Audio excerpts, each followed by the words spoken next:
ఏంటి అంటే సంఘం పరిపూర్ణత కోసం దేవుడు సంఘానికి కొంతమంది వ్యక్తుల్ని ఇచ్చాడు. దాన్ని మేజర్ కాలింగ్ అంటారు. 5 పిలుపులు. అపోస్తులుడు, ఈ గుర్తు అపోస్తులత్వానికి గుర్తు. ప్రవక్త, ఇలా చూపించేవాడు ప్రవక్త. ఈ మధ్యలో ఫింగర్ పొడుగ్గా ఉంటుంది, ఇది సువార్తికుడికి సూచన. అయితే ఈ రింగ్ నిబంధన వేలుంది కదా, ఇది పాస్టర్ గారికి, కాపరికి అదేంటి రిసెంబల్ చేస్తుంది అనమాట.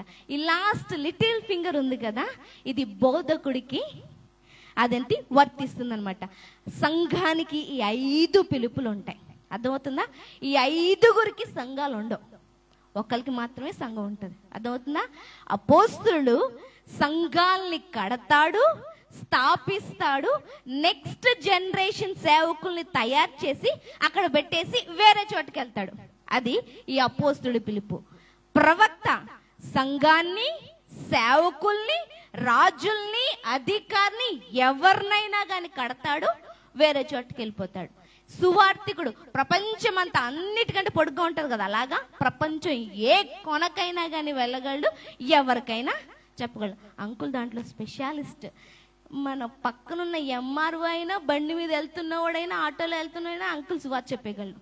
నా వల్ల మాత్రం కాదు. వాళ్ళు నా దగ్గరకు వచ్చి ఏంటి అని అడిగితేనే నేను ఓపెన్ అవ్వగలను. కానీ సువార్తికు లక్షణం ఏంటి తెలుసా? అసలు ఏమీ లేదు, ఊరికి సువార్త చెప్పేయగలరు. పాస్టర్ నిబంధన అంటే ఆ గొర్రెలతో, ఆ సంఘంతో నిబంధన చేసుకొని అంటుకొని ఉంటాడు. వాళ్ళు గాయపరిచినా, ఆయన గాయపడ్డా కానీ ఆయన ఎప్పుడు కూడా ఎత్తుకునే ఉంటాడు. ఈ బోధకుడు లక్షణం ఏంటంటే నువ్వు విన్నా వినకపోయినా కానీ ఆయన బోధిస్తూనే ఉంటాడు. అంటే he has to reveal the truth. వాక్యాన్ని ఆయన వివరించేవాడు. అంటే కళ్ళతో, ముక్కుతో, నోటితో, చెవులతో, ఇంకో సెన్స్ ఉంది. ఏంటి? 5 సెన్సులు మనకి. ఎస్, చర్మం, స్పర్శ. అర్థమవుతుందా? ఈ కళ్ళు అపోస్తులకి సాదృశ్యం, ఈ ముక్కు ఎవాంజలిస్ట్కి సాదృశ్యం, ఈ నోరేమో ప్రవక్తకి సాదృశ్యం, ఈ యొక్క చెవులేమో బోధకుడికి సాదృశ్యం. కప్పుతుంది ఈ చర్మం, స్పర్శ పాస్టర్కి, కాపరికి సాదృశ్యం అనమాట. ఇవన్నీ సంఘంలో ఉంటాయి. అయితే ఈ 4 సువార్తికులు అంటే 4 పనులు చేసే మిగతా వ్యక్తులు ఉన్నారు కదా, అపోస్తులు కానీ, ప్రవక్త కానీ, సువార్తికుడు కానీ, బోధకుడు కానీ, వీళ్ళకు సంఘాలు లేవని మనం ఎప్పుడు చిన్న చూపు చూడకూడదు. అర్థమవుతుందా? వాళ్ళ పిలుపును వాళ్ళు చేస్తున్నారు, వాళ్ళ పనిని వాళ్ళు చేస్తున్నారు. వాళ్ళు ఆ పని చెయ్యకపోతే సంఘం పరిపూర్ణతలోనికి రాదు. అర్థమవుతుందా? చర్మం ఒకటే ఉంది, కళ్ళు లేవు, ముక్కు లేదు, నోరు లేదు, చెవు లేదు, ఏం చేస్తా? చాలా అందంగా ఉన్నాడంటామా? అనం కదా. అలాగే ఎవరి పనిని వాళ్ళు చేసుకుంటూ వెళ్తారు. మనం దానికి అవకాశం ఇవ్వాలా, దానికి లోబడాలి. ఉన్నంతకాలం ఉంటారు, వెళ్ళిపోయినప్పటికీ వెళ్ళిపోతారు. వీడు కాదులే, అదిలే, నేను పాస్టర్ అమ్మ అని మన ఎదుటోల్ని చిన్న చూపు చూస్తే కాలేదు దేవుడికి. అర్థమవుతుందా? ఎలీషా అంటే వెళ్తున్నాడంట. ఎలీషా వెళ్తున్నాడు. అక్కడ ఉన్న 42 మంది పిల్ల మూక అంటే టీనేజర్స్ బోడుగుండోడా బోడుగుండోడా అని పిలుస్తున్నారు. బోడుగుండోడిని బోడుగుండోడా అనుకుని ఏమంటారు చెప్పండి? ఎవరికి మండింది? ఎవరికి మండింది? దేవుడి సేవకుణ్ణి ఏమన్నా అంటే ఎవరికి మండుతుంది? దేవునికి. అర్థమవుతుందా? మోషేనంట వాళ్ళ అక్క మిరియామంట సనిగిందంట. ఎవరికి నొప్పి రావాలా? మోషే. ఎవరికి కోపం వచ్చింది? దేవుడు అంటాడు ఇమ్మీడియట్లీ అహరోన్ని, మిరియామును సన్నిధిలోకి తీసుకురా అనేసి తీసుకొచ్చి ఆమెని కుష్టితోటి నిలబెడతాడు. ఎందుకు? ఎవరికి నచ్చలే? చిన్నోడా, పెద్దోడా, ముసలోడా అన్నది కాదు, వాళ్ళ పనిలో వాళ్ళు ఉన్నారు, మనం గౌరవించాలా, మర్యాద చూపాలా. అర్థమవుతుందా? చిన్న చూపు, అసూయ చూపు, లేకపోతే కోపము చూపు, ఇలాంటి చూపులు చూసిన దేవుడికి నచ్చదు. అర్థమవుతుందా? దానికి గుర్తు ఏంటి తెలుసా? లిటరల్గా చెప్తున్నాను, బ్లెస్సింగ్కి ఆపోజిట్ ఏంటి? కర్జ్, శాపం. ఎప్పుడైతే మనము దేవునికి నచ్చినట్లుగా మాట్లాడకపోతే, చూడకపోతే లిటరల్గా కర్జ్ సేవకుడైనా. అర్థమవుతుందా? అట్లా చాలా మంది సేవకులు అనారోగ్యంతో ఉన్నారు. ఎందుకు అంటే వేరే సేవకుడిని గౌరవించకుండా. కర్జ్కి మీనింగ్ ఏంటి తెలుసా? శాపం. ఫస్ట్ ఎవరు కర్జ్ చేయబడ్డారు భూమి మీద? సర్పం. ఫస్ట్ సర్పం. అర్థమవుతుందా? సర్పం అందుకు ముందు ఇట్లా వెళ్ళేదంట నడుచుకుంటా, దానికి కూడా కాళ్ళు ఉండే. అర్థమవుతుందా? కానీ ఎప్పుడైతే కర్జ్ చేయబడిందో అది పొట్ట మీద పాకడం, దేవుడు దాన్ని శపించాడు. అంటే ప్రతిసారి కూడా పైకి లెగుద్దామని ఆలోచిస్తారు, డబ్బుక్కని మళ్ళీ పడుతుంది. అదవుతుందా? మళ్ళీ ప్రతిసారి పైకి లెగుస్తుంది, మళ్ళీ కింద పడుతుంది. ఎవరైతే శపింపబడ్డారో వారికి సూచన ఏంటి తెలుసా? ఒకరోజు బాగుంటుంది, ఒకరోజు బాగుండదు. ఒకరోజు ఆశీర్వాదంగా ఉంటారు, ఒకరోజు ఉండరు. స్థిరత్వం ఉండదు. ఒకరోజు అక్కడ, ఒకరోజు ఇక్కడ, ఇంకో రోజు ఎక్కడెక్కడో ఉంటారు. అందుకు తెలియాలి కాబట్టి దేవుడు మాట్లాడమని చెప్తున్నాడు. అందుకు ఏ సేవకుడిని కూడా నెగ్లెక్ట్ చెయ్యొద్దు. కనీసం చూపుతో కూడా బాధ పెట్టద్దు. అర్థమవుతుందా? చూపుతో కూడా బాధ పెట్టొద్దు. ఒకవేళ నీ లైఫ్లో ఏ సేవకుడినైనా సేవకురాలనైనా చూపుతో కానీ, మాటతో కానీ, ప్రవర్తనతో కానీ చిన్న చూపు చూసినట్లయితే please go and say sorry. క్షమించమని అడగండి. లేదు అంటే వీఆర్ కర్జ్డ్. అర్థమవుతుందా? ఆ విషయాన్ని మనం జ్ఞాపకం చేసుకోవాలి. మరి ఇక్కడ ఉండే అప్పుడప్పుడు వచ్చే జయపాల్ గారు రావట్లేదు ఏంటో. మరి ఆయన విషయంలో కూడా నేను ఉదయం సారీ చెప్పాను బాత్రూంలో. ప్రభువా, మరి ఎందుకు ఆయన రావట్లేదు, కారణం ఏంటో నాకు తెలీదు. ఒకవేళ మేమేదైనా తప్పు చేసుంటే క్షమించండి ప్రభువా అనేసి. అట్లాగా మరి ఏ విషయంలో అయినా కానీ దేవుడు కార్యం చేసేటట్లు మనం ఉండాలి. క్రిస్మస్ సందేశాన్ని నేను చెప్పాలని ఆశపడుతున్నాను. మత్తయి సువార్త 2వ అధ్యాయం 11వ వచనం. మత్తయి సువార్త 2వ అధ్యాయం 11వ వచనం. తల్లి అయిన మరియను ఆ శిశువును చూచి సాగిలపడి ఆయనను పూజించి తమ పెట్టెలు విప్పి బంగారమును సాంబ్రాణిని బోలమును కానుకలుగా ఆయనకు సమర్పించిరి. పైన ఉంటది, వారు ఆ నక్షత్రమును చూచి అత్యానంద భరితులై ఇంటిలోనికి వచ్చి. ఆ నక్షత్రం అర్థమవుతుందా? ఆ నక్షత్రం అంటే ఈ నక్షత్రానికి ఉన్న స్పెషాలిటీ వేరు. అర్థమవుతుందా? అన్ని నక్షత్రాలు లాంటి నక్షత్రం కాదు. అన్ని నక్షత్రాలు లాంటి ఏంటండి నక్షత్రం స్పెషాలిటీ అంటే, దీన్ని మార్నింగ్ స్టార్ అని కూడా పిలుస్తారు, దీన్ని డివైన్ స్టార్ అని కూడా పిలుస్తారు. అంతేకాకుండా ఇట్స్ అన్ వాకింగ్ స్టార్. మరి జ్ఞానులకు ఏం చేసింది? నడిచి మార్గాన్ని చూపించింది. ఇట్స్ అన్ గ్లోరియస్ స్టార్, మహిమకరమైన నక్షత్రం అని పేరుంది.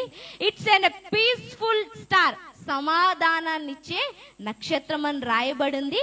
It's an live walking star, అంటే నిజంగా మాట్లాడేది అన్న పేరు కూడా రాయబడింది. చాలా చాలా ఉన్నాయి. ఇట్స్ నాట్ వన్ థింగ్, చాలా ఉన్నాయి. అయితే ఆ నక్షత్రాన్ని చూచి వారు అత్యానంద భరితులై అంటే ఏంటి? అత్యధికమైన సంతోషం. సంతోషం వేరే, మహా సంతోషం వేరే. దే రిజాయిస్డ్, వారు మహా ఆనందంతో నింపబడ్డారు. ఎందుకు అంటే ఇప్పుడు వరకున్న నక్షత్రాల్లో ఏది మాకు జవాబునివ్వలే, ఇప్పుడు వరకున్న నక్షత్రాల్లో ఏది మాకు రక్షణ ఇవ్వలే, ఇప్పుడు వరకున్న నక్షత్రాల్లో ఏది మా జీవితాన్ని మహిమకరంగా మార్చలే, ఇప్పుడు వరకున్న నక్షత్రాల్లో ఏది మమ్మల్ని విడిపించలేదు, ఇప్పుడు వరకున్న నక్షత్రాల్లో ఏది మా పాపాన్ని గాని శాపాన్ని గాని తొలగించలేదు, ఇప్పుడు వరకున్న నక్షత్రాల్లో ఏది మా జీవితానికి విముక్తినివ్వలేదు.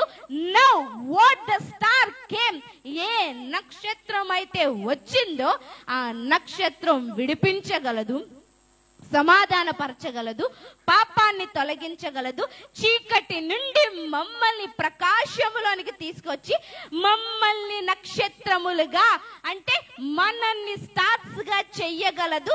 అదే ఈ స్టార్ స్పెషాలిటీ అనేసి వాళ్ళందరూ అత్యానందముతో భరితులయ్యంట. తల్లి అయిన మరియను వెతుకుతూ ఆ జ్ఞానులు ఎక్కడికి వచ్చారు? ఎక్కడ ఉంది అనేసి వెతుక్కుంటూ వచ్చి మరియ దగ్గరకు వచ్చి వాళ్ళు ఏంటి, తమ పెట్టెలు విప్పి ఏం చేశారు? బంగారమును, సాంబ్రాణిని, బోలమును కానుకలుగా ఆయనకి సమర్పించి, ఈ బంగారము, సాంబ్రాణి, బోలము అన్న దానికి చాలా ఎందుకు అవే ఇచ్చారంటే దానికి స్పెసిఫిక్ మీనింగ్స్ ఉన్నాయి. అవి తర్వాత ఎప్పుడైనా అవకాశం వచ్చినప్పుడు నేను మాట్లాడతాను. ఇప్పుడు దాని గురించి కాదు, నక్షత్రం గురించి మాత్రమే నేను మాట్లాడాలని అనుకుంటున్నాను. ఏంటి ఆ నక్షత్రం స్పెషాలిటీ అంటే చాలా ఉన్నాయి అనుకున్నాం కదా. దాంట్లో కొన్ని విషయాలు మనం చూద్దాము. యెషయా గ్రంథం 9వ అధ్యాయం 5వ వచనం నుంచి మనం చదువుకుందాము. ఆ స్పెషాలిటీ ఏంటో మనకి అర్థమవుతుంది. యుద్ధపు సందడి చేయు యోధులందరి జోళ్లను, రక్తములో పొర్లింపబడిన వస్త్రమును అగ్నిలో వేయబడి దహింపబడును. ఏలయనగా మనకు శిశువు పుట్టెను, మనకు కుమారుడు అనుగ్రహింపబడెను, ఆయన భుజము మీద రాజ్యభారముండును. ఆశ్చర్యకరుడు, ఆలోచనకర్త, బలవంతుడైన దేవుడు, నిత్యుడగు తండ్రి, సమాధానకర్తయగు అధిపతి అని అతనికి పేరు పెట్టబడును. యుద్ధపు సందడి చేయు యోధులందరి జోళ్లను, రక్తములో పొర్లింపబడిన వస్త్రములను అగ్నిలో వేయబడి దహింపబడును. అర్థమవుతుందా? యుద్ధ రంగములో ఉంది ప్రపంచం మొత్తం. యేసుక్రీస్తు ప్రభువారు చనిపోక ముందు వరకు కూడా every day is an a battlefield. అర్థమవుతుందా? ఎవరిని మింగేద్దామా, ఎవరిని సంహరిద్దామా, ఎవరిని నాశనం చేద్దామని ప్రతి ఒక్కరి వైపు చూస్తూ వాళ్ళలో వచ్చిన ఆలోచనను బట్టి వాళ్ళను సంహరిస్తూ వాళ్ళను మింగివేస్తున్నవాడు దుష్టుడు. అర్థమవుతుందా? అలా హేరోదుని వాడుకున్నాడు, పిలాతుని వాడుకున్నాడు, ఇంకా ఎంతెంతో యోధులను అందరినీ కూడా వాడుకున్నాడు. ఎట్లాగా? వాడికి అనుకూలంగా. అలాగా యుద్ధ రంగం ఉంటే ఇప్పుడు ఆ యుద్ధ రంగం ఆపబడ్డానికి, ఆ యుద్ధ రంగంలో ఉన్న వాళ్ళు యుద్ధాన్ని ఆపివేసి సమాధానంగా ఉండటానికి రక్తంలో వారి వస్త్రాలు పొర్లింపబడాలా, అంటే దహింపబడాల. అర్థమవుతుందా? ఎవడు పడితే వాడు రక్తం కార్చేస్తే ఆ రక్తం మనకి సమాధానాన్ని ఇవ్వదండి. అర్థమవుతుందా? ఎవరి రక్తం పడితే ఆ రక్తం ఏంటి మనకి సెట్ అవ్వదు. అర్థమవుతుందా? కొంతమంది ఏ పాజిటివ్ కావాలండి, బి పాజిటివ్ కావాలండి, ఓ పాజిటివ్ కావాలండి. ఎందుకు? అది సేమ్ అయితేనే బాడీ ఏం చేస్తుంది? యాక్సెప్ట్ చేస్తుంది. లేదంటే it's life and death issue. అర్థమవుతుందా? అట్లాగే పరిశుద్ధుడు, నిష్కల్మషుడు, అనేక మంది జీవితాలను పరిశుద్ధపరచటానికి యోగ్యుడైన వాని రక్తము మాత్రమే నేలను పడ్డప్పుడు, ఆ రక్తంలో మన బట్టల్ని ఉతుక్కున్నప్పుడు మాత్రమే మనకేం కలుగుతుంది? సమాధానం. యుద్ధం ఆగిపోతుంది. దానికోసం యోగ్యుడైన వాడు ఒక్కడు లేడు, నీతిమంతుడు ఒక్కడు లేడు. అందుకు ఆయనే శరీరధారిగా నీ కోసం నా కోసం ఒక నక్షత్రముగా అవతరించి ఈ భూమి మీదకి వచ్చాడు. వచ్చిన వాడి లక్షణం ఏంటంట?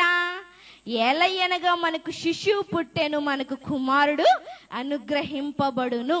కుమారుడు అనుగ్రహింపబడును. దేవుడు అనుగ్రహింపబడును అనాలి కదా.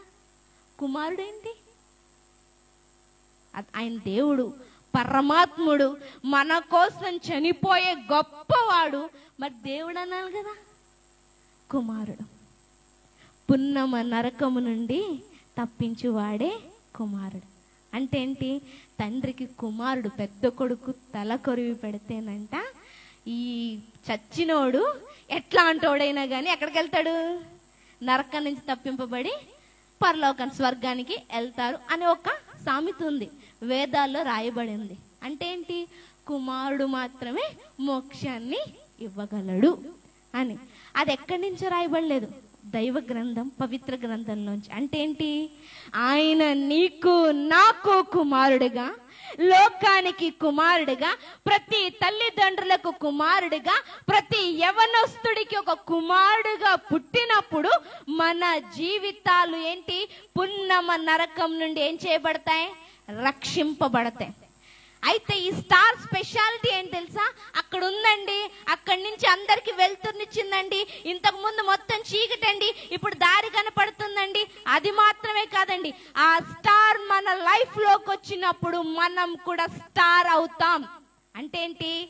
ఆ లైటింగ్ ని షేర్ చేసుకుంటాం. నేను లోకానికి వెలుగయ్యున్నాను, మీరు ఎట్లా అవుతాము? ఇది మరీ బాగుంది. పోనీ గుట్ట అంటే ఏదో కొంత ప్లేసు, లోకానికి అంటే ఏంటి? ఆయన వెలుగును మనం పంచుతున్నాం. అర్థమవుతుందా? దేవుడి గొప్పతనం, యేసుక్రీస్తు ప్రభు గొప్పతనం ఏంటి తెలుసా?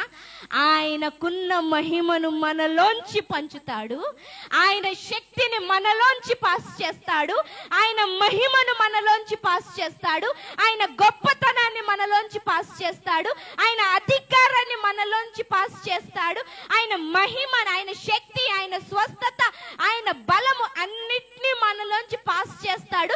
దానికి అర్థం నువ్వు నేను వేరు కాదు, నువ్వు నేను ఒకటి. అందుకు ఆ స్టార్ గొప్పది అనేసి వాళ్ళు దాన్ని వెంబడించారు. అర్థమవుతుందా? చాలా నక్షత్రాలు ఉన్నాయి, అన్ని రాత్రి వెలుగు చూపిస్తాయి కదా, కానీ ఈ నక్షత్రం స్పెషాలిటీ ఏంటంటే నిన్ను కూడా అలాగే మారుస్తుంది. అలా మార్చే సమర్థవంతుడు ఎవరు లేరు గనక ఆయన ఈ లోకానికి కుమారుడుగా రావాల్సి వచ్చింది. అంటే ఏంటి? ఆయన నీ జీవితానికి కుమారుడైనప్పుడు, నీ కుటుంబానికి కుమారుడైనప్పుడు, నీ సంఘానికి కుమారుడైనప్పుడు, ఈ ప్రపంచానికి, దేశానికి కుమారుడైనప్పుడు నీకు విడుదల, నరకం నుంచి రక్షణ, స్వర్గానికి వెళ్ళటానికి. అంటే ఏంటి? ఆయన కుమారుడైతే తర్వాత నువ్వేమవ్వాలా? ఏమవ్వాలా? మనం కూడా కుమారం అవ్వాలి. అర్థమవుతుందా? ఆయన మాత్రమేనండి, ఎస్ ఆయన మాత్రమే. కానీ ఆయన్ని ధరించి నీలోంచి పాస్ చేయటానికి గేట్లు అడ్డం పెట్టేసావనుకో, నీ లైఫ్ వేస్ట్.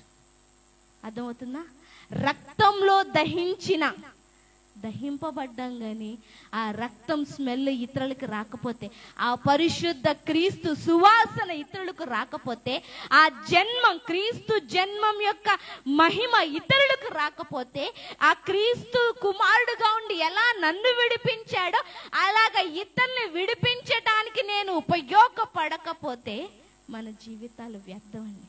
అది నిజమైన క్రిస్మస్. అంటే ఆయన కుమారుడు, మనం కూడా ఆయన కుమారతత్వాన్ని పొందుకున్నాం కనుక ఆయనను బట్టి మనము ప్రకాశించాల. నెక్స్ట్ వచనం ఏంటి అనేసి అంటే, ఆయన భుజము మీద రాజ్యభారముండును. అంటే ఏంటి? వచ్చేవాడి భుజాల మీద ఏముంది? రాజ్యభారం ఉంది. అంటే ఏంటి? రాజ్యాన్ని సంరక్షించాలి, రాజ్యాన్ని కాపాడాలి, శత్రువులు రాకుండా కంచెయ్యాలి, శత్రువులు రాకుండా సైనికులను లేపాలి, సైనికులకు తర్ఫీదు ఇవ్వాలి, సైనికుల్ని చుట్టూ ఉంచాలి, సైనికులకి యుద్ధం నేర్పించాలా, వీలైతే రాజు కూడా మొదటి లైన్లో నిలబడి యుద్ధం చెయ్యాలా. అంతేకాకుండా రాజ్యంలో ఎవరికి కష్టాలు లేకుండా, వ్యాధులు లేకుండా, ఎవరికి శ్రమలు లేకుండా అందరికీ అందుబాటులో ఉండే ప్రతిదీ పెట్టాలా, అందరికీ ముఖ్యంగా దేవుణ్ణి చూపించాలి. అది రాజ్యభారం. అర్థమవుతుందా? అంటే ఏంటంటే తన రాజ్యంలో ఉన్న ఏ వ్యక్తి అయినా కానీ నష్టపోకూడదు, కష్టపడకూడదు, మరి ముఖ్యంగా నాశనం అవ్వకూడదు. అది రాజ్యభారం. అర్థమవుతుందా? అది ఆయన జరిపించేశాడు. ఆయన 33.5 సంవత్సరాలు నీకు నాకు మాదిరిగా ఉండి ఆయన ప్రతి ఒక్కరిని స్వస్థపరిచాడు, ఆకలిని తీర్చాడు, చచ్చినోల్ని లేపాడు, ఎన్నెన్నో అద్భుత కార్యాలు చేశాడు. చీతు అన్న సమరయ స్త్రీ లాంటి వాళ్ళను కూడా మార్చుకున్నాడు. వ్యభిచారులందరూ రాళ్లతో కొడితే లా మీరు కూడా అట్లాంటి వాళ్ళే, అట్లా చెయ్యకూడదని అందరికీ ఒక జ్ఞానాన్ని బోధించి ఏం చేశాడు? భారాన్ని ఆయన ఫినిష్ చేశాడు. అర్థమవుతుందా? అది అక్కడి వరకు. మరి ఇప్పుడు సమర స్త్రీని ఆయన మార్చుకున్నాడు, ఎందుకంటే ఆ టైంలో ఆయన ఉన్నాడు. అక్కడ వ్యభిచార స్త్రీ పట్టబడుతున్న స్త్రీని ఆయన మార్చుకున్నాడు, ఎందుకంటే ఆ టైంలో ఉన్నాడు. లాజర్ని లేపాడు, ఎందుకంటే ఆయన ఆ టైంలో ఉన్నాడు. ఇంకా చాలా చాలా మంది ఆకలిని తీర్చాడు, ఎందుకంటే అక్కడ ఆయన ఉన్నాడు. ఎన్నో కొండ మీద ప్రసంగాలు చేశాడు, ఎందుకంటే అక్కడ ఆయన ఉన్నాడు. 5 రొట్టెలు 2 చేపల్ని మల్టిప్లై చేశాడు, ఎందుకంటే అక్కడ ఉన్నాడు. మరి ఇప్పుడు హీఈస్ నాట్ ఫిజికల్లీ, ఆత్మపూర్ణుడుగా మాత్రమే ఉన్నాడు. బట్ ఆ ఆత్మకి బాడీ నీడ్, ఆత్మకి శరీరం అవసరం. అది నా శరీరం, అంతే కదా. భుజం ఉంది, చూపించాలి కదా. ఎవరి భుజం? నా భుజం. అదవుతుందా? అందరి గుండె మీద చెయ్యి పెట్టుకొని మనం మాట్లాడుకోవాల్సిన సమయం ఇది. నా భుజాల మీద రాజ్యభారం ఉంది, ఇంటి భారం కాదు. అర్థమవుతుందా? ఇంటి బాధ్యత నా మీద ఉందండి, అని సోమవారం నుంచి శనివారం వరకు ఆఫీస్ చుట్టూ, బిజినెస్ చుట్టూ, వాళ్ళ చుట్టూ, వీళ్ళ చుట్టూ, పిల్లల చుట్టూ తిరుగుతున్నా. Yes, it's okay. మరి రాజ్యభారం, దేశభారం దానికంటే గొప్పది. ఆ భారం మన మీద ఉన్నది అన్న విషయం మర్చిపోయి బ్రతుకుతున్నాం. అర్థమవుతుందా? ఆ భారం మన మీద ఉంటే వాడు వీడు నాశనం అయిపోతుంటే, వాడు వీడు తిరుగుతూ ఉంటే, వాడు వీడు పాడైపోతుంటే, వాడు వీడి జీవితాలన్నీ కూడా మలినం అయిపోతుంటే, నువ్వు పోతే పోరా, నేను మాత్రం మందిరానికి వెళ్తానని మనం ఒక్కలమే రాము. ప్రతి ఒక్కడు కూడా విడిపింపబడాలి, ప్రతి ఒక్కడు కూడా రక్షింపబడాలి, ప్రతి ఒక్కడు కూడా కడగబడాలి అన్న సూచనతో రాత్రంతా కనీసం 1 గంట, 5 నిమిషాలన్నా కానీ మనం ప్రార్థన చేయగలుగుతాం.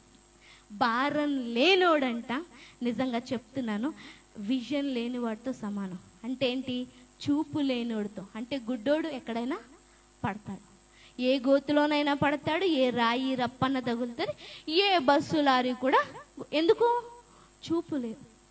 భారం లేకపోతే క్రైస్తవుడికి, క్రీస్తు నాలో పుట్టాడని చెప్పుకుంటున్న వాడికి భారము లేకపోతే దర్శనం లేనట్టు అర్థం. ఎందుకంటే వాడికి ప్రార్థన రాదు. ఏం రాదు? ప్రార్థన రాదు. మన భుజాల మీద ఏముంది? రాజ్యభారం ఉంది. నా నొప్పే, నేను పడలేకపోతున్నానక్క, నా బాధ్యతేనక్క, నా గాయమేనక్క, నాదేంటి, నా అనారోగ్యమేనక్క అని అనుకుంటే ఇట్స్ నాట్. అర్థమవుతుందా? ఆయన ఎప్పుడైనా ఆయన గురించి ప్రార్థన చేశాడా? ఎస్, లిటరల్గా నీ గురించి ఆలోచిస్తున్నాడు దేవుడు. నీకు ఏ టైంలో స్వస్థతనివ్వాలో, ఏ టైంలో నిలబెట్టుకోవాలో ఆయనకు తెలుసు. కానీ మన మీద భారం, బాధ్యత ఉందని మనం ఏం చెయ్యాలా? ఇతరుల గురించి ప్రార్థించాలి. అర్థమవుతుందా? మన వాళ్ళ గురించే కాదు, మా చర్చ్ గురించి మాత్రమే ప్రార్థన చేస్తానండి అంటే ఒక్కటిస్తాడు దేవుడు. All the outsiders. అర్థమవుతుందా? ఎప్పుడైతే బయట ఉన్న వాళ్ళందరి గురించి ప్రార్థన చేస్తామో వన్స్ వాళ్ళు లోపలికి వస్తారు. నాకు స్టార్టింగ్లో అర్థమయ్యేది కాదు. అంకుల్ ఇక్కడ నిలబడిన ప్రతిసారి, ప్రభా పోలీస్ స్టేషన్లో ఉన్న అధికారుల గురించి, పోలీస్ స్టేషన్ అధికారుల గురించి ప్రార్థన చేస్తా అనేసి అంకుల్ ప్రార్థన చేస్తా. ఇదేంటి ప్రభా పోలీస్ స్టేషన్. సరే, ఏదైతే నేను కాపీ కొట్టా. అర్థమవుతుందా? నేను కూడా ప్రతిసారి నా పర్సనల్ ప్రార్థనలో కూడా, ఇంకా మా ముందు పోలీస్ స్టేషన్ ఉంది కదా ప్రభా, ప్రతి అధికారిని జ్ఞాపకం చేసుకోండి, రక్షణలోకి తీసుకురండి అనేసి ఇంచుమించు అంకుల్తో పాటు ఒక 4 years 5 years నేను ప్రార్థన చేశాను. గత 2 years నుంచి పోలీస్ డిపార్ట్మెంట్కి సువార్త ప్రకటిస్తున్నాను. ట్యూస్డే, వెనస్డే, సాటర్డే 11 గంటల నుంచి 12 గంటల వరకు, రాత్రి 8 గంటల నుంచి 9 గంటల వరకు ఎవ్రీడే ఇంచుమించు 2000 మంది పోలీస్ కుటుంబాలు. అర్థమవుతుందా? 2000 మంది కాదు, 2000 పోలీస్ కుటుంబాలంటే ఇంటూ 4. వాళ్ళందరూ కూడా కాన్ఫరెన్స్ కాల్లో గ్యాదర్ అయి ప్రార్థన చేసుకుంటున్నారు. ఇన్ని సంవత్సరాలు చేసిన ప్రార్థనకు ప్రతిఫలం కనిపిస్తుంది. నేను షాక్. అర్థమవుతుందా? ఒక సిఐ ఫోన్ చేస్తాడు, ఎస్ఐ ఫోన్ చేస్తాడు, అక్క అంటారు, అమ్మ అంటారు, మేడం అంటారు, ఈరోజు మాకు ప్లీజ్ సిఐ రిక్వెస్ట్ చేస్తే నాకు నవ్వచ్చు తెలుసా. ఎందుకంటే ఒక్కొక్కసారి అటు ఇటు మీటింగ్ టర్న్ వెళ్తూ ఉంటాం కదా. ఎంతో గొప్పవాడిని. అధికారులు. అదో మనం ప్రార్థన చేస్తే ఎప్పుడు కూడా లూజ్ అవ్వం. ప్రార్థన చేసిన ప్రతి ఒక్కడు ఇక్కడ అట్లాగే అప్పటి నుంచి స్టార్టింగ్లో తెలియదు కానీ ఇంచుమించు 3 years నుంచి కంటిన్యూగా ఇక్కడ పోలీసులు వస్తున్నారా లేదా, నిలబడుతున్నారా లేదా? అంకుల్ ప్రార్థన ఆయన ప్రార్థన నెరవేర్చబడింది. అందుకు బయట కనిపిస్తున్న ప్రతి నాశనమైపోతున్న వాడి గురించి, పాడైపోతున్న వాడి గురించి, అందుబాటులో లేని వాడి గురించి మనం ఏం చెయ్యాలా? ప్రార్థన. మా వాళ్ళ గురించే అని ప్రార్థన చేస్తే కొత్త వాళ్ళు ఎక్కడి నుంచి వస్తారండి? కొత్త వాళ్ళని ఎక్కడి నుంచి వస్తారు? అందుకు మన అధికారుల గురించి రాజ్యభారం మన మీద ఉంది. రాజ్యభారం అంటే ఏంటి? కాపాడడం, వారికి సంతోషంగా ఉన్నారో చూసుకోవడం, మరి ముఖ్యంగా శత్రువుల నుంచి రక్షించటం, సైనికుల్ని తయారు చేయడం.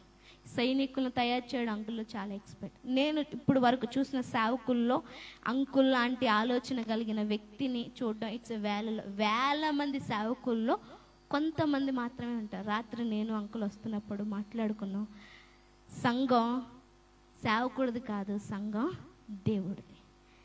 ఎవరు నిలబెడితే వాళ్ళు నిలబడాలా, ఎవరి టైంలో వాళ్ళు వాడబడతాడు. నాది అన్న స్వార్థం ఎందుకు అని అంకుల్ నిజంగా. అందుకే నేను ఇన్ని ఇయర్స్ ఇక్కడ ఉన్నాను. ఒకళ్ళు అడిగారు నన్ను, జ్యోతి ఇన్ని ఇయర్స్ నుంచి ఫిలిప్ పాస్టర్ గారి దగ్గరే ఉన్నావు. నా గొప్పతనం కదా, అది ఆయన గొప్పతనం. స్వార్థం లేని సైనికుల్ని తయారు చేయటం, సైనికుల్ని నిలబెట్టడం, అది అందరికీ ఉండాలి. అదవుతుందా? అందరికీ ఉండాల. ప్రతి సైనికుడు నిలబడాలి అంటే ఒక క్యాప్టెన్ ఉండాలా. ఆ క్యాప్టెన్ సైనికులందరినీ ప్రోత్సహించాలా. సైనికులందరితో పాటు క్యాప్టెన్ నిలబడాలా, యుద్ధం చేయాలి. మన అందరినీ కూడా సైనికులు తర్ఫీ చేయాలండి. ఎస్, ఒక టైంలో నేను సైనికుడిని, ఒక టైంలో నేను క్యాప్టెన్ని, ఇంకో టైంలో నేను యుద్ధం చేస్తున్నాను, ఇంకో టైంలో సైనికుల్ని తయారు చేస్తున్నాను. మనకి ఇవన్నీ జరుగుతూ ఉండాలి. లేదు నేను ఎప్పుడు ఇక్కడే ఉంటాను అంటే దేశం కాపాడబడదు. శత్రువు ఎవడొకడొస్తాడు, ఎప్పుడొకడొస్తాడు, దోచుకొని వెళ్ళిపోతాడు. దేశం మన మీద, మన భుజాల మీద రాజ్యభారం ఉన్నది. అప్పుడే నిజమైన క్రిస్మస్ జరుగుతుంది. ఆశ్చర్యకరుడు, ఆలోచనకర్త. ఆశ్చర్యకరుడు అన్న మాటకి అర్థం ఏంటంటే వండర్ఫుల్, అంటే మహా అద్భుతాలు చేసేవాడు. అర్థమవుతుందా? ఎస్, ఆయన సృష్టికి అతీతమైన కార్యాలు చేశాడు. ఆయన బ్రతికున్నప్పుడు స్టిల్ ఇప్పటికీ కూడా ఆయన శరీర రూపంగా మన మధ్య లేకపోయినా ఆత్మపూర్వకంగా చాలా అద్భుతాలు చేస్తున్నాడు, చేస్తానే ఉంటున్నాడు. కానీ దానికి మనము చెయ్యి అందించాలా. అర్థమవుతుందా? అంటే నువ్వు నేను దాంట్లో భాగస్తున్నాం అద్భుతాలు చేయటానికి. అది ఓన్లీ పాస్టర్ గారు వాళ్ళు మాత్రమే జరుగుతుంది, లేదంటే ఆ పెద్ద చర్చి వాళ్ళలోంచి జరుగుతుంది, లేదంటే వీళ్ళలోంచే జరుగుతుంది, నేను కాదు అన్నావు అనుకో, పరలోకానికి వస్తావా రావా? అదవుతున్నా? ఈ ప్రతి లక్షణం మనలో కనిపించాలండి. అదే నిజమైన క్రిస్మస్. ఈ ప్రతి లక్షణం మనలో కనిపించినప్పుడు, ఆయనతో ఏకీభవించినప్పుడు మనము అద్భుతాలు చేస్తాము. అద్భుతాలు చెయ్యాలా. అర్థమవుతుందా? క్లాస్కి వస్తున్నావు, కాలేజ్లో స్కూల్లో జాయిన్ అయ్యావు, నేను ఎగ్జామ్ రాయను అంటే అవుద్దా? యూ హ్యావ్ టు, నువ్వు ఎగ్జామ్ రాయాల్సిందే. అట్లాగే అద్భుతాలు చెయ్యాల్సిందే. మన శక్తితో కాదు, మనము లోపల ఉన్న పరిశుద్ధాత్మకి అవకాశం ఇచ్చినప్పుడు మనలోంచి ఆయన ఏం చేస్తాడు? అద్భుతాలు. ఆయన భూమి మీద ఉన్నప్పుడు చేసిన అద్భుతాలు రాయటానికంట ప్రపంచంలో ఉన్న పుస్తకాలన్నీ సరిపోవంట. యోహాను గారు అన్నమాటది. అర్థమవుతుందా? అన్ని పుస్తకాలు కాదు, ఒక పుస్తకం అన్న రాయాలి కదా నీ పేరు మీద. ఇట్స్ నాట్ సిల్లీ, ఈజీగా కాదు. మళ్ళీ చెప్తున్నా, నీకంటూ ఒక పేజీ, ఒక పుస్తకం లేనప్పుడు మన జీవితం వ్యర్థమండి. యేసయ్య నాలో పుట్టాడండి, నేను క్రిస్మస్ల మీద క్రిస్మస్లు జరుపుకుంటానండి అని చెప్పడం వేస్ట్. మనం అద్భుతాలు ఆయనతో కలిసి చెయ్యాలి. ఆలోచనకర్త, councillor. He is the best counselor. Now we have to be the best counselor to the next generation, to the unknown people and to the unknown world. ఈ తెలియబడని ప్రపంచానికి, క్రీస్తు ఎరగని బిడ్డలకి మనం కూడా ఆలోచన కర్తలము అవ్వాలా. అర్థమవుతుందా? నీకే కళ్ళు కనబడకపోతే దానికి దారిని చూపిస్తానంటే నవ్వుతాడు పక్కనోడు. నీ జీవితమే సరిగ్గా లేదురా, నువ్వు నాకేం చెప్తావురా అంటే ఏం చేయాలా? నేను ఎప్పుడైతే ప్రతిసారి ఆయన దగ్గర నుంచి కౌన్సిలింగ్ తీసుకుంటానో నా మార్గం సరి చేయబడుతుంది, నా జీవితం సరి చేయబడుతుంది, నేను, నా కుటుంబం, నా సంఘం సరి చేయబడుతుంది, నేను పర్ఫెక్ట్ అవుతూ ఉంటాను. అప్పుడు పక్కనోడొచ్చి నీవు బాగున్నావురా, నీ జీవితం బాగుందిరా, నీ గుణం బాగుందిరా, ఈ అందరి మధ్యలో ఉన్నా నువ్వు పరిశుద్ధుడుగా ఉన్నావు, నాకు కూడా సలహా ఇస్తావా అని అడుగుతారు. అర్థమవుతుందా? మనమే తింగరోడ్ దగ్గరకు వచ్చి ఏం చేయాలో చెప్పని అడుగుతారా? అంటే ఏంటి? మనం కౌన్సిలింగ్ తీసుకోవాలా, ఎదుటి వారికి అర్థం కావాలా, వీఆర్ ద కౌన్సిలర్స్ అని. అర్థమవుతుందా? లేదు ఎప్పుడు నేను కౌన్సిలింగ్ తీసుకుంటానే తప్ప కౌన్సిలింగ్ ఇవ్వను, ఆలోచన చెప్పను అంటే నిజంగా చెప్తున్నా, నువ్వు ఆలోచన తీసుకోవట్లేదు దేవుడి దగ్గర నుంచి. ఆలోచన తీసుకోవట్లేదు. మీకు తెలుసు కదా, వర్షం పడుతుంది, వర్షం పడిన తర్వాత నీళ్ళు వస్తాయి, ఆ నీళ్లు మళ్ళీ ఆవిరి కింద మార్చబడతాయి, మళ్ళీ మేఘాల కింద అవుతుంది, మళ్ళీ మేఘాల కింద వర్షం. అంటే ఏంటి? దేవుడు నీకు ఆలోచన చెప్తుంటే, ఆలోచన ద్వారా నీ జీవితం బాగుపడుతుంటే, దానికి ప్రతిఫలం కనిపిస్తుంటే, మళ్ళీ ప్రజలకు నువ్వు ఆలోచన చెప్పినప్పుడు మళ్ళీ ఆయన నీకు ఆలోచన చెప్పుతాడు. ఇన్వెస్ట్మెంట్. ఆయన ఆలోచన చెప్పాలి అంటే నువ్వు ఆలోచన చెప్పేలా ఉండాలి. నువ్వు ఆలోచన చెప్పించుకుంటేనే మళ్ళీ నిన్ను ఆలోచన చెప్పేవారిగా దేవుడు మారుస్తాడు. మళ్ళీ చెప్తున్నాను, నేను ఎక్కడో అని కాదు, నీకు ఒక పర్టిక్యులర్ ప్లేస్ ఉంది, పర్టిక్యులర్ పిలుపు ఉంది. ప్రత్యేకమైన పిలుపుతో దేవుడు లోకానికి, నీ కుటుంబానికి, ఈ గ్రామానికి, ఈ సిటీకి, ఈ చర్చికి తీసుకొచ్చాడు. చాలా సంఘాలు ఉన్నాయి, చాలా కుటుంబాలు ఉన్నాయి, చాలా మంది ఉన్నారు. ఎందుకు దేవుడు ఈ కుటుంబానికే తీసుకురావాలా? ఎందుకు దేవుడు ఈ సంఘానికే తీసుకురావాలా? Has an specific calling. ఈ పిలుపును నెరవేర్చబడకపోతే ఆయన ముందు నిలబడేమని చెప్తా? వచ్చాను ప్రభువా, 70 బర్త్డేలు చేసుకున్నాను ప్రభువా, 2 కన్నాను ప్రభువా, వాళ్ళకి పెళ్ళిళ్ళు చేశాను ప్రభువా, చెరుకో బిల్డింగ్ కారు కొన్నాను ప్రభువా, రేపో మాపో సస్తా కొన్నాను ప్రభువా, ఇంకా బాప్టిజం తీసుకొని రక్షణ పొంది పిల్లల్ని కూడా ఇంటికి చర్చిలోకి తీసుకొని చచ్చిపోతున్నాను ప్రభువా. It's not test money. ఆయన మన మీద ఉన్న రాజ్యభారం మనం కొనసాగిస్తూ, అద్భుతాలు చేస్తూ, ఆలోచన కర్తలుగా మనం ఉంటూ ఉండాలా. బలవంతుడైన దేవుడు నిత్యుడగు తండ్రి. బలం గురించి మనం చాలాసార్లు మాట్లాడుకున్నాం. ఆయన బలాన్ని ఓడించగలిగిన వాళ్ళు ఎవరు లేరు. చాలా మంది దుష్టుడు అంటారు. ఓకే, వాడిని నెగ్లెక్ట్ చేయొద్దని నేను చెప్పట్లేదు, వాడు కూడా ఎంతో శక్తి ఉంది, కానీ నీ దేవుడి కంటే మాత్రం బలం కలిగిన వాడు కాదు. అది ఎప్పుడు తెలుస్తుంది?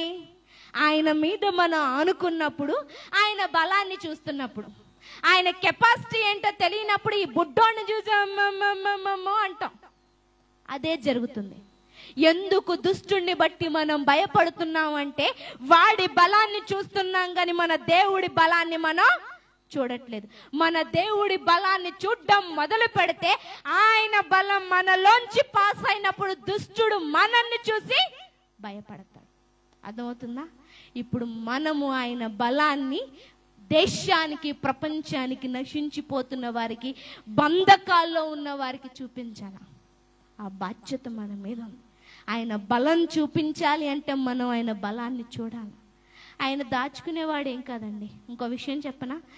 ఆయన ఏంటి, వెతికే వాళ్లకు కనబడే దేవుడు, అన్వేషించే వాళ్లకు కనబడే దేవుడు. నువ్వు వెతకటం మొదలు పెడితే, అన్వేషిస్తే, ఆయన బలాన్ని చూపించడమే కాదు, ఆయన బలాన్ని షేర్ చేసుకుంటాడు. Christmas means sharing. ఏంటి షేరింగ్? ఏం పంచుకుంటాం అంటే దేవుణ్ణి పంచుకుంటున్నాము. దేవుడు నేను ఒక్కటవుతున్నా.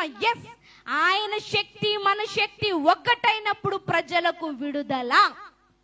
ఆ బలాన్ని మనం చూపించాలి. అది నిజమైన క్రిస్మస్. నిత్యుడగు తండ్రి, సమాధానకర్తయగు అధిపతి. తండ్రి, ఫాదర్ అన్న మాటకు ఆయన మాత్రమే real meaning. I know personally. కొన్ని సంవత్సరాల క్రితం నేను నీకు తండ్రిగా ఉంటానని చెప్పినాడు. స్టిల్ ఇప్పటికీ he is being best best best daddy to me. Not only me ప్రపంచంలో చాలామందికి. ఎందుకు అందరికీ అని చెప్పలేదు తెలుసా? ఎవరు ఇన్వైట్ చేస్తే వాళ్ళకి. అదో నాకు తండ్రిగా ఉండు అని ఆయన్ని ఎప్పుడైతే ఇన్వైట్ చేస్తామో తండ్రి ఏం చేస్తాడు? ఎత్తుకుంటాడు. అదేంటి, నువ్వు సరిగ్గా లేనప్పుడు ఒకటి వేస్తాడు, నువ్వు మంచిగా చేసినప్పుడు కాలర్ ఎగరేస్తాడు, నిన్ను భుజం మీద ఎత్తుకుంటాడు. ఇంకో టైం వచ్చినప్పుడు నీకు బైక్ ఇచ్చి నేను వెనకాల కూర్చుంటాను రా అంటాడు. అంతేనా? ముందేం చేస్తాడు? గట్టిగా పట్టుకోరా, పడిపోతావు, గట్టిగా పట్టుకోరా. తర్వాత ఏంటి? నువ్వు నడపరా, నేను వెనకాల వస్తాను.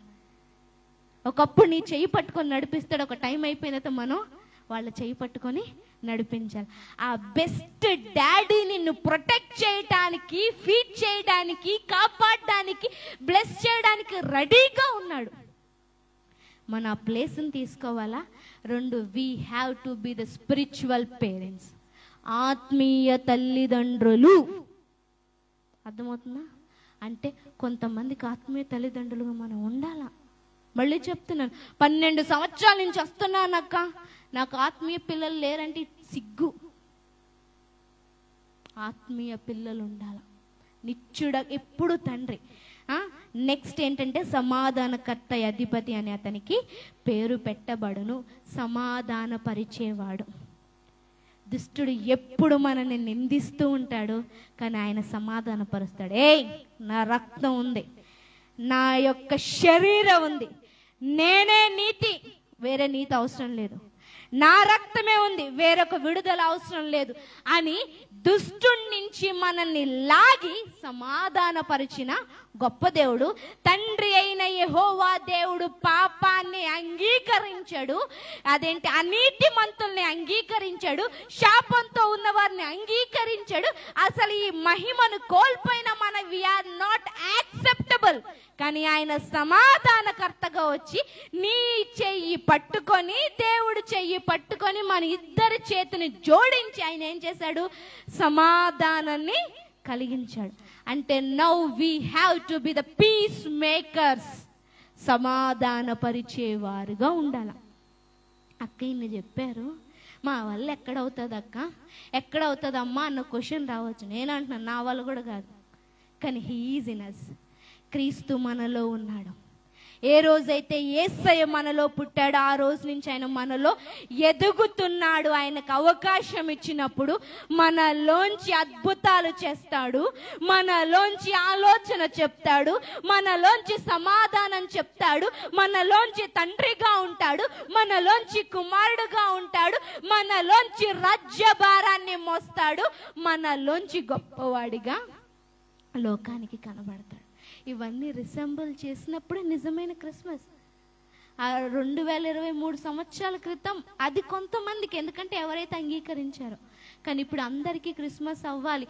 అందరు పక్కన పెట్టి ఇక్కడున్న మనకి నిజమైన క్రిస్మస్ ఏంటి అంటే, ఇవన్నీ నేను ఎక్స్ప్రెస్ చేస్తున్నప్పుడు, ఇవన్నీ నేను చూపిస్తున్నప్పుడు, ఇవన్నీ చేస్తున్నప్పుడు. ఇవన్నీ కాకుండా క్రిస్మస్ క్రిస్మస్ క్రిస్మస్ అని అనొద్దు. అర్థమవుతుందా? ఆ నక్షత్రమును చూసి వారు అత్యానంద భరితులై. నిన్ను చూచినప్పుడు చాలా మందికి సమాధానం రావాలా, నిన్ను చూసినప్పుడు చాలా మందికి విడుదల రావాలా, నువ్వు చూసినప్పుడు అనేక మందికి సమాధానం రావాలా, అనేక మందికి దీవెన రావాలా, అనేక మంది జీవితాల్లోకి జవాబులు రావాలా, అనేక మందికి విమోచన రావాలా, అనేక మందికి yes this person will be make me out from the hell అన్న విషయం అర్థం కావాలి. ఈ వ్యక్తి నన్ను నరకం నుంచి తప్పిస్తాడు. అర్థమవుతుందా? చాలా మంది చెప్పాలి, ఈ వ్యక్తి వల్లే నేను రక్షణలోకి వచ్చాను, ఈ వ్యక్తి వల్లే నేను ఈరోజు ఉన్నాను, ఈ వ్యక్తి నన్ను గైడ్ చేస్తున్నాడు, ఈ వ్యక్తి నా గురించి ప్రార్థన చేస్తున్నాడు. నీ గురించి ఎవరైనా చెప్పగలరా? నా గురించి ప్రార్థన చేసే వాళ్ళు పలానా వాళ్ళు ఉన్నారు అని నీ గురించి ఎవరైనా చెప్పగలుగుతున్నారా? That is. అందుకు ఈరోజు అవన్నీ మన జీవితంలో ఉన్నాయో లేదో మనం చెక్ చేసుకుందాం. అలా దేవుడు మనల్ని నడిపించును గాక. I wish you A happy happy happy happy glorious glorious glorious wonderful prosperous Christmas to you all. ఇలాంటి గొప్ప కార్యాలు చేసేవారిగా మనం ఉందుముగాక. అనేక మందిని విడిపించేవారిగా, రక్షించేవారిగా, సమాధానపరిచేవారిగా, ప్రకాశించేవారిగా, అనేక మందిని వెలిగించేవారిగా, అనేక మందికి మార్గాన్ని చూపించేవారిగా, అనేక మందిని బ్రతికించేవారిగా మనం ఉందుముగాక. అలా దేవుడు మనం నడిపించునుగాక. చిన్న ప్రార్థన, లాస్ట్ ప్రేయర్, ఫాస్ట్గా. ప్రభువానికి స్తోత్రం, వందనాలు. నువ్వు బలవంతుడు అని చెప్పావయ్యా, నువ్వు ఆశ్చర్యకరుడు అని చెప్పావు, నువ్వు ఆలోచనకర్తవు అని చెప్పావు, నిత్యుడు ఒక తండ్రి అని చెప్పావు తండ్రి. అయ్యా ఇదిగో తండ్రి, రాజ్యభారం నీ మీద ఉందని చెప్పావు. అవి ఉంది అని చెప్పడానికి కాదు, అవి ఎందుకున్నాయి అంటే మాకు ఇవ్వటానికి తండ్రి. ఎస్, ఈరోజు నీలో ఉన్నాయి అని మేము క్రిస్మస్లు జరుపుకోవడం కాదయ్యా, అవి చూపించాలి. ఆ నక్షత్రంగా మేము ఉండాలని నువ్వు ఆశపడుతున్నావు, ఆ నక్షత్రంగా మేము ఉండాలని నువ్వు ఆశపడుతున్నావు. ఒకవేళ క్రిస్మస్ల మీద క్రిస్మస్లు జరుపుకుంటూ నక్షత్రంగా ఇంకా మేము మారట్లేదేమో, కొంతమందికి మార్గాన్ని చూపించట్లేదేమో, కొంతమందికి కుమారులం అవ్వలేదేమో, కొంతమందికి ఆదర్శంగా విడిపించేవారిగా అవ్వలేదేమో, కొంతమంది వస్త్రాలను రక్తంలో శుద్ధి చేసేవారిగా మేము అవ్వలేదేమో, ఇంకా యుద్ధం కొనసాగుతానే ఉందేమో తండ్రి. అయ్యా యుద్ధాన్ని ఆపేవారిగా, పీస్ మేకర్స్గా మేము ఉండటానికి ఈరోజు మాకు ఒక పిలుపుని అందించావు. మేము దాని మీద నిలబడడానికి నీ కృపను చూపించండి. ఇలా అయ్యా ఈ రోజు నుంచి నా వంతు నేను చేస్తాను. ఫస్ట్ ప్రార్థన చేస్తాను అయ్యా, all the outsiders, all the అధికారులు అందరి గురించి ప్రార్థన చేస్తాను. నాకు వెళ్ళే బస్సు, ఆటో, ఫ్రెండ్స్, కొలీగ్స్ అందరి గురించి ప్రార్థన చేస్తానయ్యా, అందరి గురించి ప్రార్థన చేస్తాను. నీ బలాన్ని తెలుసుకోవడానికి వాక్యాన్ని చదువుతాను, నెమరు వేస్తాను తండ్రి. కొంతమందికి ఆత్మీయ తండ్రిగా ఉంటానయ్యా, అయ్యా సైనికుడిగా ఉంటాను, సైనికుల్ని తయారు చేస్తాను తండ్రి. ఆ దర్శనంలో మేమందరం కొనసాగడాన్ని కృపను చూపించమంటూ నజరేయుడైన యేసుక్రీస్తు నామములో ప్రార్థిస్తూ మిమ్మల్ని మహిమపరుస్తున్నాము తండ్రి. దేవుని నామమునకు మహిమ కలుగును గాక. ఈ అవకాశం ఇచ్చిన సేవకులకు నా వందనాలు తెలియజేస్తున్నాను.